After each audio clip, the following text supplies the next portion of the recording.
Again, its inhabitants took to the roads to escape the pursuing fires.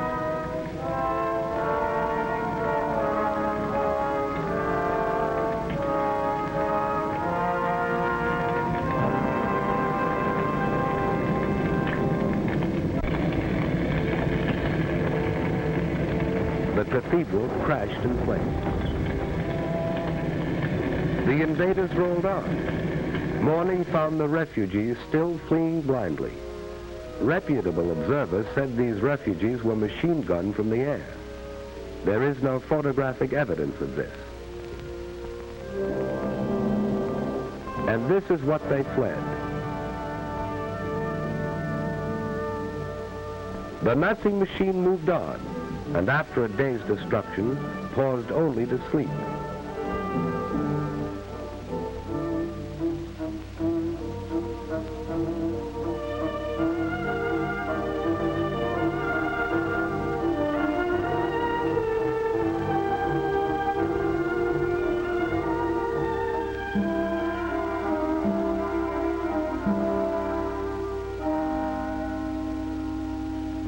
This was Antwerp, where the democracies had fired oil tanks as their armies retreated.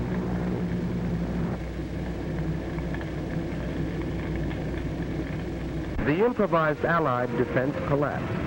The British Army was driven into the Sea of Dunkirk, according to plan. Dunkirk has been called the triumph of man over the machine.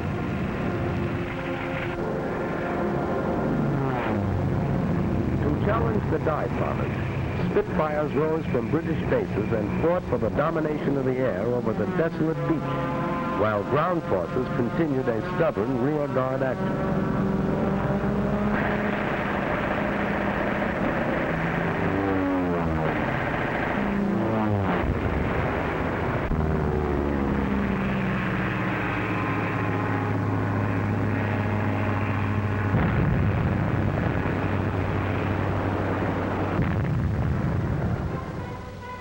British ships, cruisers, destroyers, yachts, paddle boats, anything that could float, crossed the channel and evacuated some 350,000 British and French troops back to England. For the British were determined to save their men.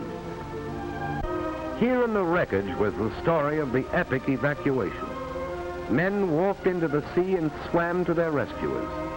They couldn't take their weapons, trucks, tanks, or guns, but men were saved to fight again. Having slashed through Luxembourg, Belgium, and Holland, 5 German armies fanned out across France. Treachery and incompetence had doomed the nation that only a decade ago had been leader of Europe. Now the campaign mounted in fury as France crumbled.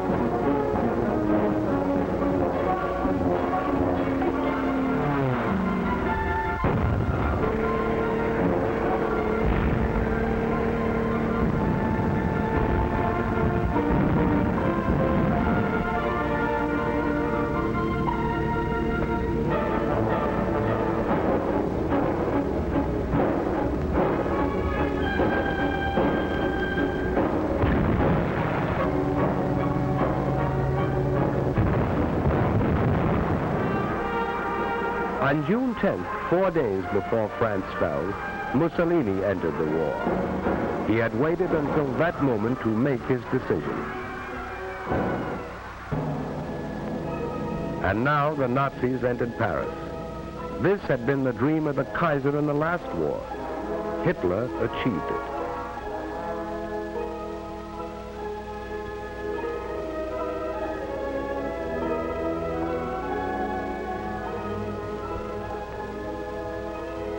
And the Maginot Line was still there. The Nazis had merely outflanked it. Now they tried direct attack, and the Maginot Line fell.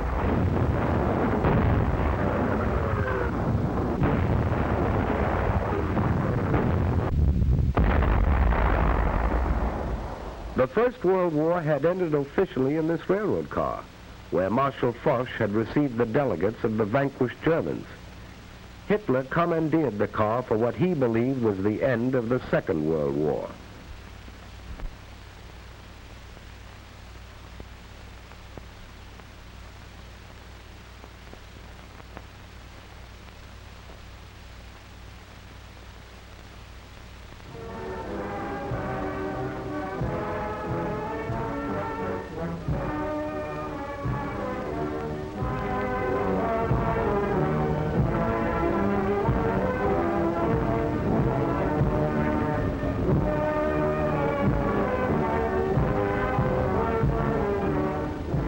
Here at Compiègne, Vichy was born.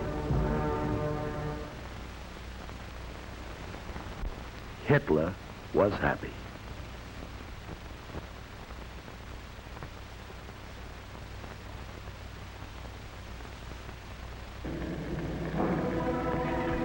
Britain alone remained as Hitler's sole barrier to a total victory.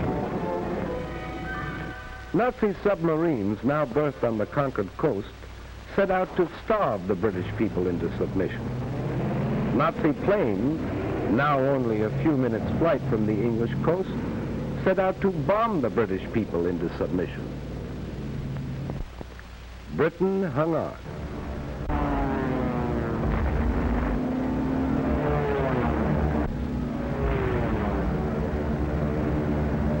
They bombed railroads and factories to disrupt transportation and war production.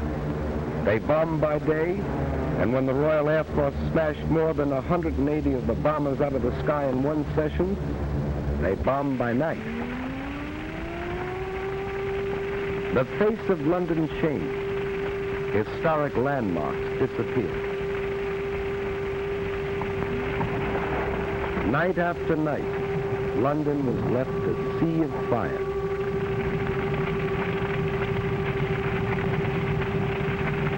Coventry.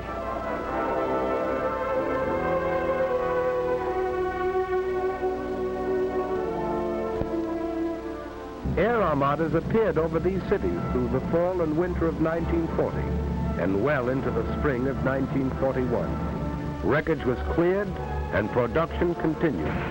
A new army was created, equipped with new weapons. And Hitler, frustrated, turned east. If this were to be a long war, he would need Russian oil and Russian wheat. So he proclaimed himself anew the archenemy of communism, despite his earlier plea to the German people that National Socialism and communism could live side by side. Now he told them he didn't mean what he said before, but he did mean what he said before that. Military spokesman in Berlin said the Red Armies would be encircled and destroyed within 6 weeks. Its remnants would retreat back of the Urals. There the Japanese could deal with them at the proper time. Joseph Stalin rallied the Russian people. Soldiers and civilians responding with a unanimity that amazed a world that had heard much and knew little of them, rose to repel and harry the invaders.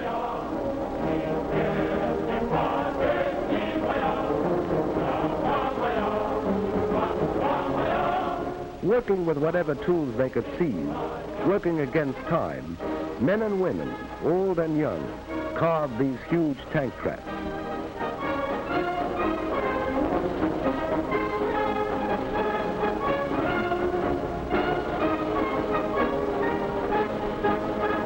Weapons were distributed to civilian guerrillas assigned to operate back of enemy lines.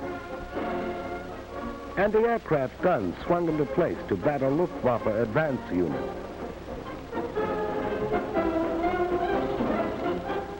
Here was the wheat that Hitler wanted, and Russian men, women, and children were determined to keep it out of his hands.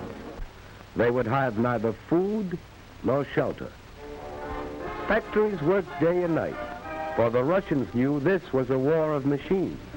Entire plants were moved east, complete with workers. Weapons of war poured out of these factories, and the Germans, as well as the rest of the world, discovered the Russians had tanks to meet tanks and planes to meet planes.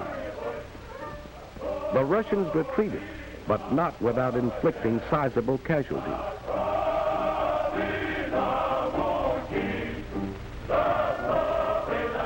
German prisoners captured seemed shocked at the ruthless opposition they encountered. It had been different in France.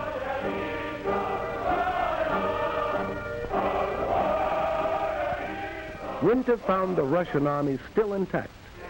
German casualties mounted until they were counted in the millions.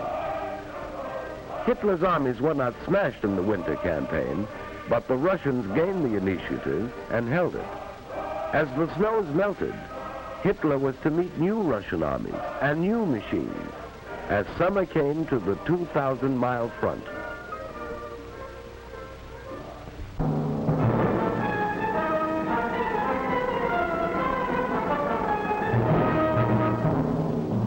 We were not sufficiently on the alert in Hawaii.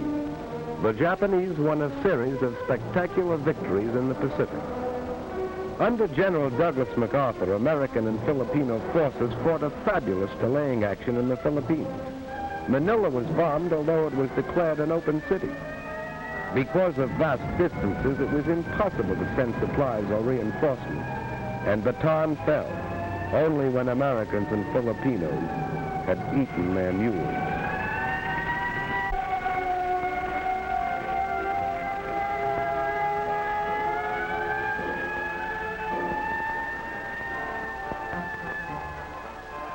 General MacArthur established his headquarters in Australia, and as Commander-in-Chief of the United Nations forces in that area, prepared for the offensive that would develop inevitably.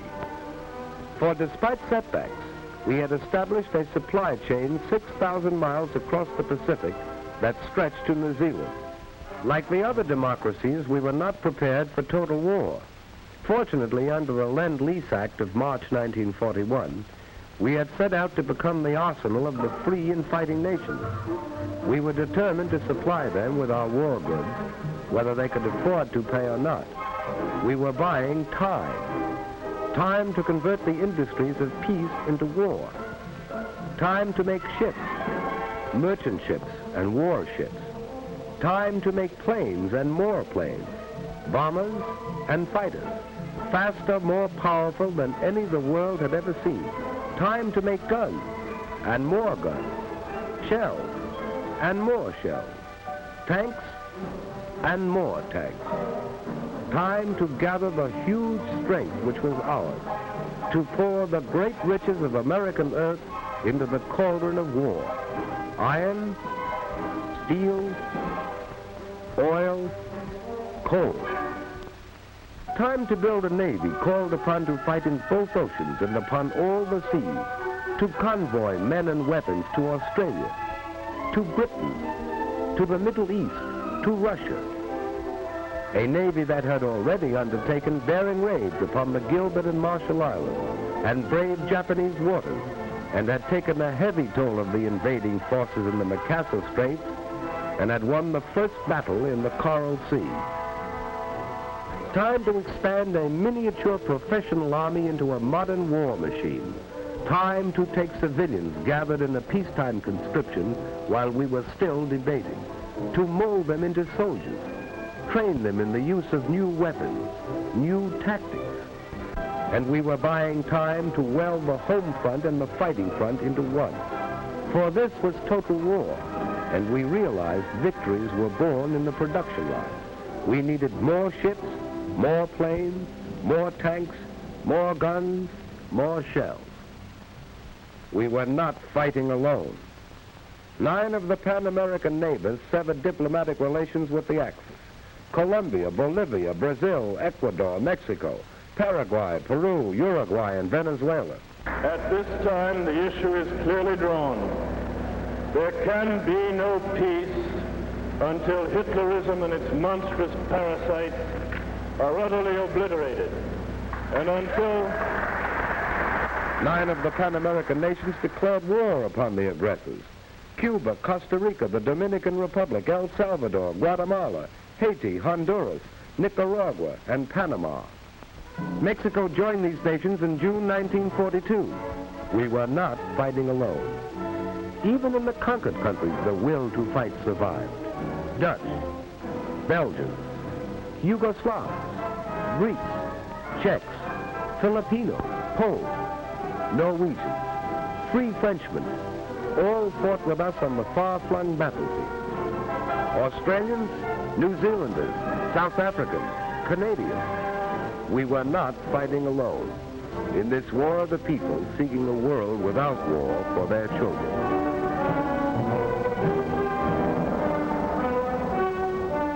Britain, growing steadily stronger in its third year of war, sweeping the skies of conquered Europe, harassing the enemy with commando raids, sending forth huge armadas of bombers over German cities Hitler promised would never be attacked. Russia, fighting with an unparalleled tenacity, drawing upon inexhaustible reserves, asking no mercy and offering none. China, knowing the patience of an ancient civilization, surmounting handicaps that would have destroyed other nations, fighting on as it had fought alone. And the people of the United States, an angry people, whose resources and privileges were the envy of the world, offering these without stint, fighting in the factories and the foxholes, fighting in the jungles, the deserts, the frozen wastes, fighting on all the oceans, fighting for survival, fighting a war which would be hard and might be long, but which they would win.